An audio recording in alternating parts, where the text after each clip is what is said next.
Hola, buenas tardes. Hoy nos encontramos en otro episodio del podcast científico. Esta vez nos encontramos con la doctora Karen Miladis Cárdenas Almanza. Ella es profesora investigadora de la UNAM y actualmente se encuentra trabajando en el Colegio de Letras Hispánicas. Ella está en la Facultad de Letras y Filosofía, ¿cierto, doctora? De la UNAM. Filosofía y Letras. Filosofía y Letras de la UNAM. Le agradecemos por aceptar esta entrevista, doctora Karen. Y bueno, para empezar esta entrevista, quisiera comenzar con la pregunta de ¿cuál ha sido su trayectoria académica? Cuéntenos un poquito más, por favor. Antes que nada, pues agradecerte, Sandra, por la invitación. Estos espacios creo que son muy importantes para dar a conocer un poco lo que los investigadores jóvenes hacemos en esta área, en específico de las humanidades, de la lingüística. Y pues bueno, comentarte sobre mi carrera, creo que voy a hablar y voy a ser muy breve, ¿no? En el sentido en que pues hay muchas cosas. Primero, no soy mexicana, sino colombiana, y primero desplazarme hacia otro país fue una experiencia de vida interesante, porque también es acoplarte no solo a la cultura, sino también a otras formas de vida. En ese sentido, pues mi carrera académica la comencé en mi licenciatura en Colombia, en la Universidad del Atlántico, y posteriormente, luego de trabajar como profesora de inglés y de español en Colombia, decidí pues arriesgarme a estudiar un posgrado, y decidí estudiarlo pues en la Benemérita Universidad Autónoma de Puebla, donde obtuve mi maestría y mi doctorado, así que también pues tengo a Puebla en mi corazón. A lo largo de esos años de formación, pues empecé a participar de muchos eventos académicos, porque la vida académica también es precisamente no solo ir a tomar clases, sino también asistir a eventos, participar de proyectos de investigación. Entonces, a partir de allí me fui conectando con otros colegas que tenían los mismos intereses que yo. Decidí estudiar y enfocarme mucho más a la lingüística, al área de pragmática, al análisis del discurso, ¿sí? Y luego de trabajar durante varios años también aquí en Puebla, se llevó a cabo pues una convocatoria en donde afortunadamente pues la UNAM me recibió, y es ahí en donde estoy desarrollando actualmente mi investigación, que tiene que ver con la pragmática, el análisis del discurso, pero sobre todo está basado pues en el área de la sintaxis, ¿no? Porque la estructura de la lengua es importante para el análisis de estos dos aspectos funcionales. Entonces, mi carrera ha sido esa. También hago parte del Sistema Nacional de Investigadores, estoy ahí en el SNI, y pues ha sido una experiencia maravillosa que al principio no pensaba que iba a contar de pronto con todo este reconocimiento que he tenido hasta el momento para mi corta edad, dicen algunos colegas. Y pues ahora mismo también desarrollo investigación como parte de mis labores como secretaria general de la Asociación Latinoamericana de Estudios del Discurso, en donde pues trabajo con colegas de muchas partes de Latinoamérica y también de otras partes de Europa. Sí, es correcto. La doctora Miladis, perdón. Ella participa en diferentes asociaciones como ALET, también está en Redejur, y bueno, ella se encarga también de gestionar diferentes eventos académicos. No sabemos cómo le hace para darse tiempo y sobre todo para dar diferentes talleres como el que nosotros tuvimos el placer de tener el día de hoy en la Benemérita Universidad Autónoma de Puebla, justamente en la Facultad de Lenguas. La doctora Karen nos vino a dar un curso de modalidad y justamente enfocada a esta área de la pragmática, ¿no? Ella nos vino a explicar la diferencia entre el uso de la semántica y la pragmática, y cómo es que la vemos reflejada en la modalidad. Entonces, creo que es muy interesante todo lo que usted nos vino a enseñar y sobre todo todas las aportaciones que ha tenido siendo una investigadora tan joven como usted lo menciona, doctora. Y bueno, aunado a esto, quisiera si nos puede comentar un poquito más acerca de estos eventos que acabo de mencionar, su participación en esta asociación y en Redejur, porque al final de cuentas es más trabajo relacionado con el uso de la lingüística aplicada, el análisis del discurso, etc. Bueno, la verdad puedo decir que soy una apasionada por llevar a cabo eventos académicos. Me encanta mucho que tengamos espacios para poder intercambiar algunas experiencias con otros colegas de diferentes partes. La red de YUR, por ejemplo, que es la red de discurso jurídico con la que trabajo con colegas de Brasil y Argentina, hace parte justamente de la Asociación Latinoamericana de Estudios del Discurso, donde también tenemos la red POL, que es la de discurso político, la red IGE, que es discurso y género. Entonces, trato como de estar vinculada a diferentes de estas áreas y estas redes para poder llevar a cabo diferentes eventos.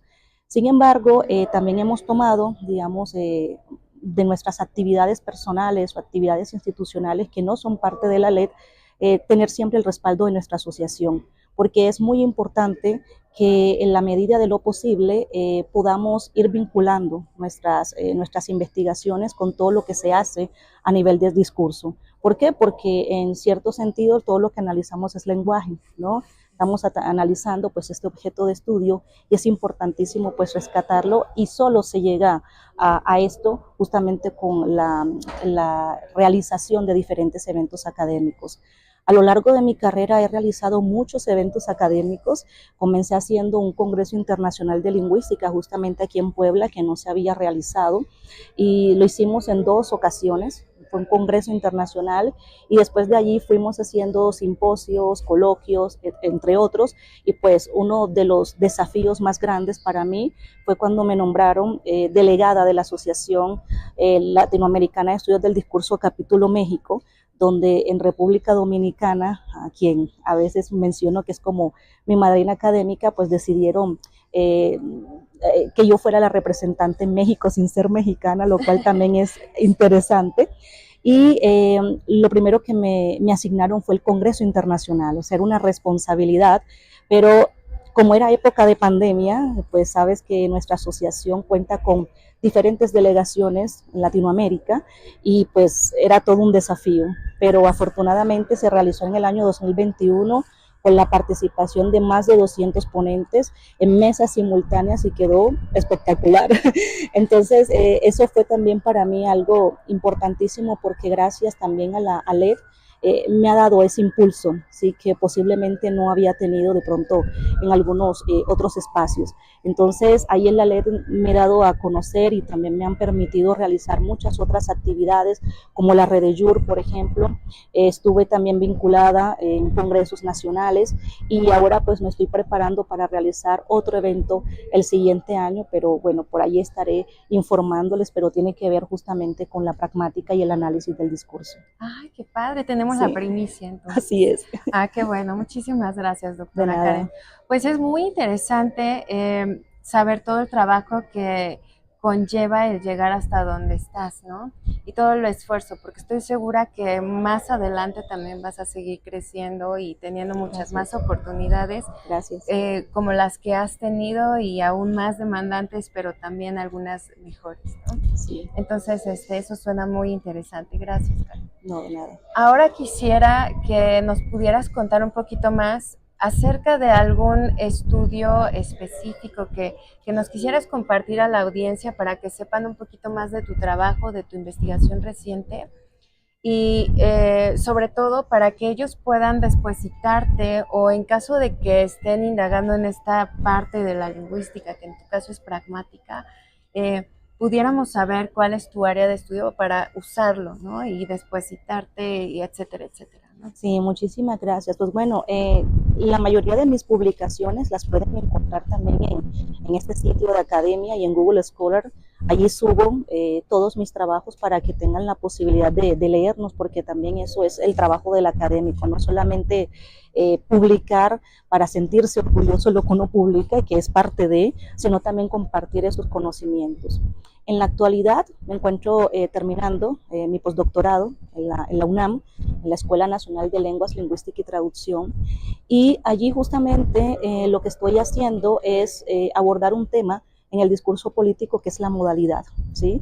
La modalidad epistémica en principio, porque quisiera saber cómo es que configuran el conocimiento los políticos. En este caso me arriesgué por hacer un estudio contrastivo entre los discursos de Gustavo Petro y el presidente o el expresidente de México, Andrés Manuel López Obrador, en 2 temas interesantes, que es la educación y la salud. Entonces, quiero ver qué tanto ellos conocen, ¿no?, sobre estos temas en particular, porque es, digamos, parte importante para dirigir a un pueblo, ¿no? A una nación. Y actualmente también tengo un grupo de investigación que se llama Grupo de Investigación en Estudios del Lenguaje, GIELE. Es un grupo que está adscrito a las redes de grupos de investigación de la ALEC México, de la ALEC Nacional, y ahí desarrollamos investigaciones que tienen que ver con la semántica y la lexicología, porque también trabajamos desde la perspectiva lingüística sistémico-funcional y abordamos discurso político, y ahora he incluido el tema de modalidad. ¿Sí? Entonces, ahora lo que me he enfocado es trabajar lo que tiene que ver con la construcción de diferentes tipos de modalidad en español para rescatar un poco lo que se hace en nuestra lengua, publicar en nuestra lengua materna, que es el español, y también me ha interesado abordarlo desde un discurso particular que es el discurso testimonial, ya que no hay mucho sobre esto. De pronto encuentras una o dos referencias respecto a lo que es el discurso testimonial, pero no hay esa base lingüística que es la que yo pretendo aportar.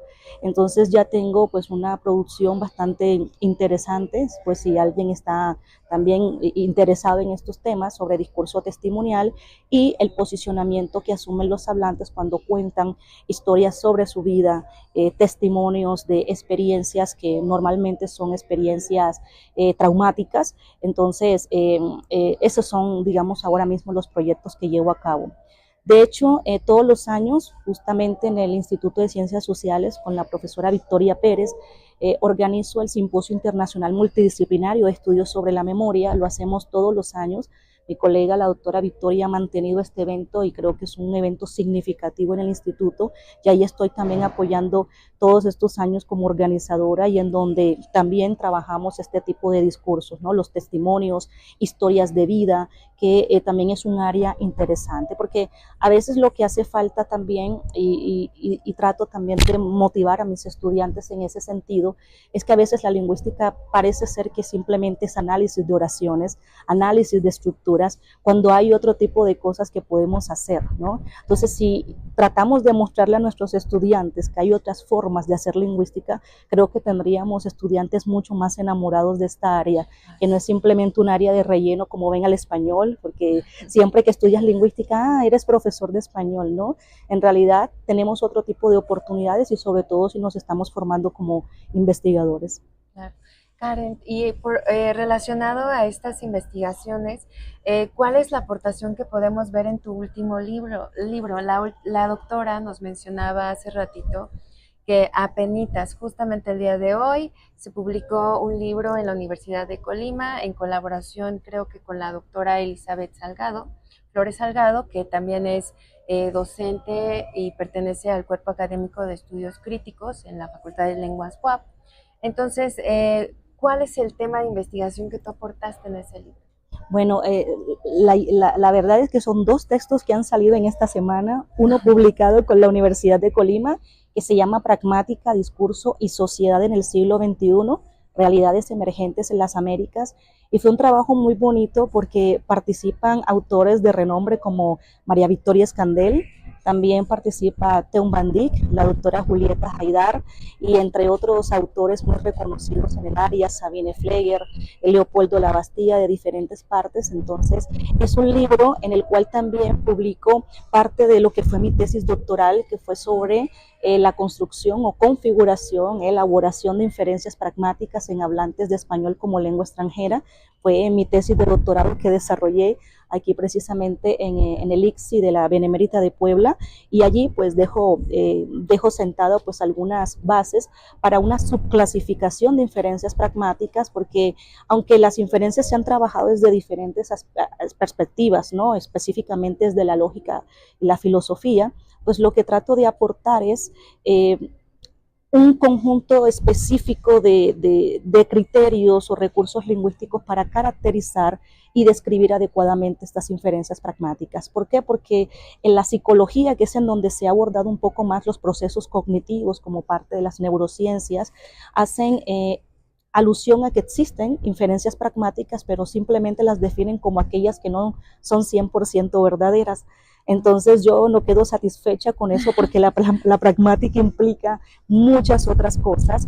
Entonces de la mano con mi colega Nino Rosanía hicimos un texto que provoca, digamos, este tipo de discusiones, no solo a nivel filosófico, psicológico, sino también pues este aporte que es esa subclasificación de inferencias basándonos en los recursos léxicos, gramaticales, pragmáticos y discursivos de estas.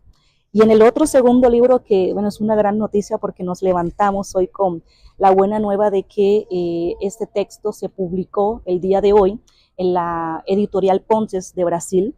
Esta fue una coordinación con la doctora Elizabeth Flores Salgado, junto al colega Nino Rosanía y la profesora Alexina Oliveira Cierne de la Universidad Católica de Pernambuco. Y este texto tiene 9 artículos, se llama Estudios del discurso, violencia política y crisis sanitaria. Fue un texto que se gestó, se empezó a gestar en la pandemia, pero no tiene que ver justamente solo con elementos, ¿no?, de la pandemia, sino todo lo que se produjo en la pandemia.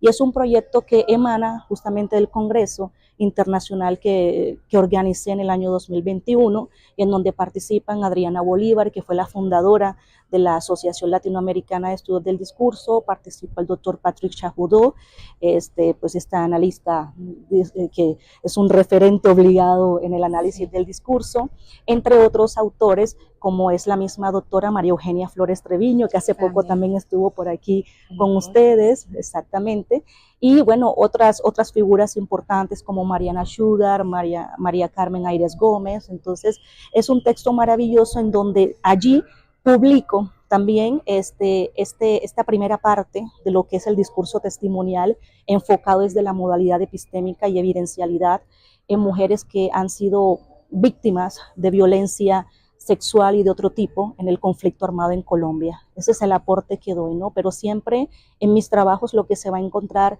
es una base estrictamente lingüística. Para mí, como lo dije hoy en el curso, es importante esa base formal para poder hacer interpretaciones y para hacer análisis del discurso. Es verdad. Muchísimas gracias, Karen. No, de la nada. doctora Karen, de hecho, nos ejemplificó con algunos pedazos de estos artículos el uso de la modalidad en el curso que tuvimos el día de hoy.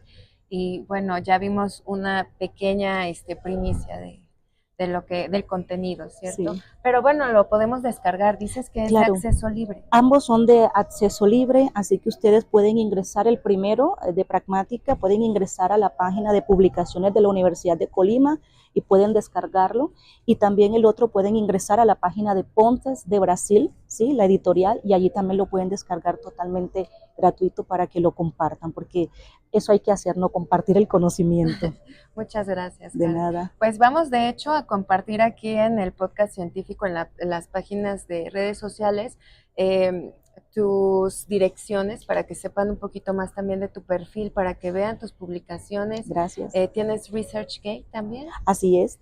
También la vamos a buscar ahí, dejamos los links abajo no del video, pero sí de la descripción tal vez, y de las redes sociales. Muchas gracias, Karen. Muchas gracias. Y ya para continuar y tal vez concluir con este podcast científico, siempre nos gusta preguntarle a los investigadores qué es lo que tú le recomendarías a un joven investigador. Ya nos decías que tú eres muy joven, pero los que están empezando, ¿no? Los que apenas van entrando a la maestría, un posgrado, y quieren comenzar a hacer investigación basada en la pragmática o en alguna de estos análisis del discurso, ¿qué es lo que tú les recomendarías para poder tal vez saber un poquito más, apreciar ciertos análisis, a entenderlo o a saber cómo hacer el análisis? No lo sé. Cualquier aportación o cualquier sugerencia yo creo que va a ser muy importante para todos. Bueno, es una pregunta difícil que en algún momento también creo que me la hice a mí misma cuando comencé en el mundo de la investigación. La investigación es un camino complicado porque nadie dice que es sencillo, pero creo que lo que a mí me ha permitido, y creo que es lo que transmitiría a los estudiantes, es siempre tener este amor por lo que haces. Que cuando la investigación o estos temas o áreas que te gustan se vuelven un karma y no lo estás disfrutando, entonces creo que ese no sería tu lugar. pero en realidad si te apasiona esto que haces, si te interesan los fenómenos, por ejemplo, del lenguaje, entonces creo que allí es en donde te tendrías que quedar, ¿no? Y respecto a teorías, teorías, métodos para poder hacer análisis del discurso, pragmática, pues la lectura es fundamental, que conozcas los clásicos, que además de eso tengas una actitud crítica frente a esas teorías, porque no todas son convincentes, pero de hecho es lo que nos permite a nosotros ir desarrollándonos, ¿no? En el mundo académico, porque si no eres crítico con esas teorías, pues parece ser que todo lo entiendes, que todo funciona, cuando en realidad hay muchas teorías que de verdad nos han metido en muchos problemas, ¿sí? Y que no funcionan, de hecho, para nuevos fenómenos del lenguaje que vemos actualmente, ¿no? Entonces, eso es una revisión constante, ¿sí? Revisión constante de clásicos, de textos, que las últimas publicaciones estén enterados. Por ejemplo, yo siempre le digo a mis estudiantes, ¿cómo es posible que no sepamos, verdad, quién publicó este artículo en lingüística? ¿Cuál es la asociación más importante en lingüística, por lo menos para el área de tu interés, ¿no? O así sea en literatura, en química, en física, en cualquier área es importante empaparnos, enterarnos de lo que está ocurriendo en este mundo que yo he decidido, en el que he decidido formarme. Entonces creo que esos serían mis consejos. Y también agregaría paciencia, responsabilidad, compromiso con la investigación, si esto es lo que realmente les apasiona, ¿sí?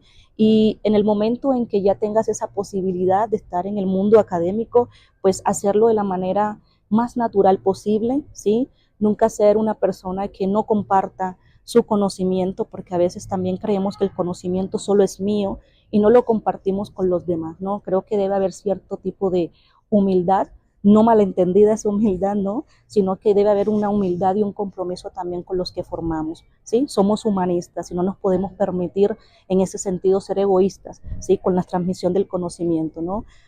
Como lo decía con los libros, o sea, ¿para qué publicar un libro si se va a quedar en mi biblioteca? Entonces, compartirlo también hace parte, ¿no? de ese tipo de valores, ¿no? Que debemos tener como investigadores. Sí, me voy a aunar un poco a esta posición que estás tomando porque es verdad que a veces uno quiere compartir su percepción, lo que ha hecho, sí, pero también tiene que ser recíproco, ¿no? Tienes que saber recibir retroalimentación, exacto, recibir la postura de alguien más para poder, claro, nutrir también tu propia investigación, exacto, ¿no? O sea, si no eres crítico contigo mismo y no aceptas las críticas, entonces estás en el lugar equivocado. Porque cuando tú te sometes o sometes un artículo a dictaminación, estás esperando críticas fuertes, ¿sí? De expertos, ¿no? Tus pares son expertos en ese tema. Dos, cuando vas a un congreso también estás allí esperando que alguien también contradiga, ¿no? O refute tus argumentos. Entonces, este es un espacio en el que precisamente crecemos, pero debe ser muy abierto, exactamente, muy abierto y también receptivo con todas esas críticas que te hacen. No todos tus trabajos van a ser maravillosos, ¿sí? Siempre va a haber ahí algunos puntos en donde se puede mejorar, ¿no? Estas áreas de oportunidad, pero pues eso es el trabajo justamente que nos compete, ¿sí? Claro. Claro, sí, me gusta mucho eso que mencionaste precisamente porque he notado que a veces en la investigación hay casos en donde es muy difícil que quieran escuchar un posicionamiento y sobre todo lo que tú dices, debes de estar preparado a que alguien cuestione cierta aportación. Exacto. Y también debes de estar preparado con el conocimiento, lo que decía la doctora Karen. Tienes que saber los clásicos de tu área, tienes que conocer demasiados autores, tienes que saber lo que se está haciendo hoy en día. Claro. ¿Para qué? Para que estés preparado y así cuando alguien llegue a preguntarte o a contribuirte, tú también digas el por qué, ¿no? Estás tomando cierta posición. Exacto. Así que creo que eso es muy valioso y qué bueno que lo mencionó ahorita. Yes. Y también algo que recuerdo que nos habías dicho, Karen, que también cuando estamos haciendo investigación a través de esta recolección de expertos que de mi área, de autores que yo estoy tomando para mi literatura, también comienzo a postular o a dar mi punto de vista, ¿no? Me estoy posicionando del qué es lo que yo quiero dar a conocer en mi propia investigación. Sí. Y eso es muy importante porque a veces pensamos, lo que decía la doctora Karen, es muy importante que reconozcamos la importancia de la revisión literaria, no es algo tedioso que nos obligan a hacer, es algo que debes de disfrutar, Sí, porque es un tema de interés, claro. pero también porque sabes que te va a aportar, ¿no? Sí, y sobre todo, Sandra, perdona que te interrumpa, arriesgarse a proponer, porque a veces pensamos que como estamos haciendo una maestría, un doctorado, etcétera, ¿no? Que ya son los niveles de la investigación como tal, no podemos dar nuestro punto de vista porque siempre hay una autoridad que nos está diciendo no, y uno tiene que siempre arriesgarse y defender su punto, porque para eso estamos, ¿no? Nos estamos formando. Entonces, si tú no puedes poner un punto de vista y dejar que otro lo critique y no te defiendes, entonces no estás, digamos, preparándote para este ámbito académico, ¿no? Para el ámbito de la investigación. Entonces, también es eso, arriesgarse. Yo cuando comencé, claro está, ¿no? También entras con mucho miedo y ves tu profesor que ha publicado muchos textos y dices, no, yo qué voy a decir cosas que de inmediato van a ser negativas o mi punto de pronto no aporta a la discusión, pero con el tiempo también te vas dando cuenta que tú también eres un ser humano con capacidades y que también tienes la posibilidad de poner de manifiesto estas ideas y defenderlas. Porque lo que te queda como investigador, ¿cierto? Es casi como una película, defender a capa y Sí. espada, ¿verdad? Tus argumentos y pues hacer valer, ¿no? Tu trabajo también, ¿no? Que no te quedes con esa idea de que tú no puedes, de que porque en este lugar están los grandes y yo apenas estoy creciendo, yo también en algún momento puedo hacerlo, ¿sí? Pero es justamente cuando tomas ese tipo de decisiones. La vida se basa en la toma de decisiones y estas decisiones de ingresar a la academia ya es una decisión dura, es una decisión fuerte, pero si ya estás en esta empresa, necesitas posicionarte, ¿sí? Necesitas posicionarte y pues defender tus ideas, y eso Sí. al principio es difícil, pero se puede. Algo que le compartí a la doctora Karen hace un ratito Sí, era que me gusta mucho este empoderamiento que te muestra, ¿sabes? Porque siendo sobre todo investigadora joven y también a veces el simple hecho de ser mujer, ¿no? Puede ser que te cause alguna especie de conflicto en cuanto vas creciendo.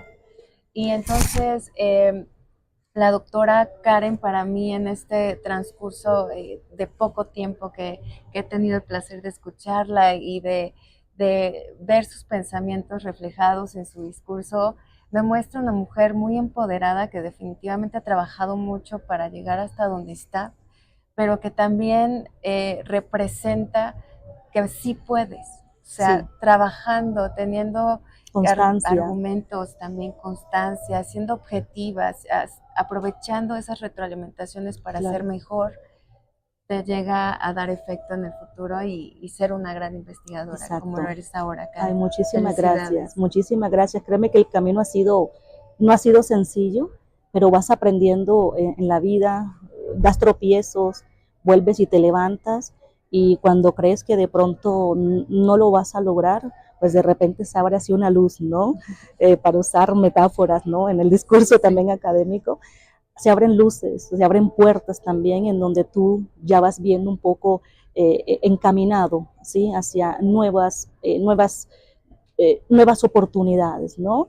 A veces todo se vuelve oscuro y dices, no voy a poder, pero créeme que lo que me ha mantenido aquí es mi constancia, mi responsabilidad y sobre todo un compromiso que tengo, no solo con la academia, sino también con México. Fíjate que cuando tú como extranjero vienes, que eso es otra cosa, como extranjero cuando vienes a un país diferente, y sobre todo México que me acogió, una de las cláusulas, ¿no? Dentro del contrato del Consejo Nacional de Ciencia y Tecnología era: terminas tu maestría o tu doctorado y te regresas a tu país a aplicar los conocimientos aprendidos. Pero yo decidí quedarme en México porque educar sus ciudadanos, ¿sí? A los chicos que apenas se forman en la investigación, es una forma de retribuir lo que México en 6 años hizo por mí. Ya llevo 12 años aquí. ¿no? Entonces estoy enamorada de México porque me ha abierto las puertas que posiblemente en mi país no se lograron, ¿no? No se abrieron en su momento, pero pues creo que lo que he aprendido aquí en México, de tropiezos, levantos, etcétera, me han motivado mucho más a seguir adelante, de que también me creo una persona capaz, me creo una persona brillante, puedo decirlo así. Antes no pensaba esto, pero creo que la vida me ha ido mostrando que soy tan capaz un investigador de alto nivel, ¿no? Entonces yo creo que eso es importante también creérselo, porque uno ha trabajado para ello. Sí, qué bello. Qué bonito, Karen. Me da mucho gusto escucharte así. Gracias. Bueno, pues ojalá pudiéramos alargar el podcast, pero de momento este va a ser el episodio de hoy y esperemos que en alguna segunda edición ya podamos indagar un poquito más acerca de otras investigaciones. Te agradezco muchísimo, Muchas Karen, gracias. por aceptar esta entrevista, porque Karen solo viene unos días de visita a Puebla, gracias a que la estuvimos buscando en la BOA para que viniera a dar un taller, sí, y que aceptaste, porque tienes muchas cosas que hacer, y así como llegó la doctora, también en unos días se regresa a la UNAM a seguir trabajando. Entonces, muchas gracias por tu tiempo y por aceptar una entrevista para este podcast. Muchas gracias. Como siempre dicen por allí, un hijo vuelve a casa. Entonces, que me hayan recibido nuevamente en la Benemérita de Puebla, para mí es un privilegio, porque llegar a sus aulas y también estar frente a estudiantes de doctorado que tienen muchas ideas y también muchos proyectos, pues para mí es satisfactorio. Y bueno, agradecerle a la doctora Elizabeth Flores por la invitación, a todos ustedes por acompañarme, y bueno, espero que no los haya defraudado y que esto no sea como un acto de habla infortunado dentro de la teoría austiniana. No, sí, aparte creo que ya es casi un hecho que vas a seguir participando en el programa de doctorado, al menos revisando algunas tesis doctorales. Así es. Bueno, pues muchas gracias. Gracias Sandra. a ti, Karen. Gracias. Y bueno, aquí nos quedamos con el podcast científico. Nos vemos en el siguiente episodio.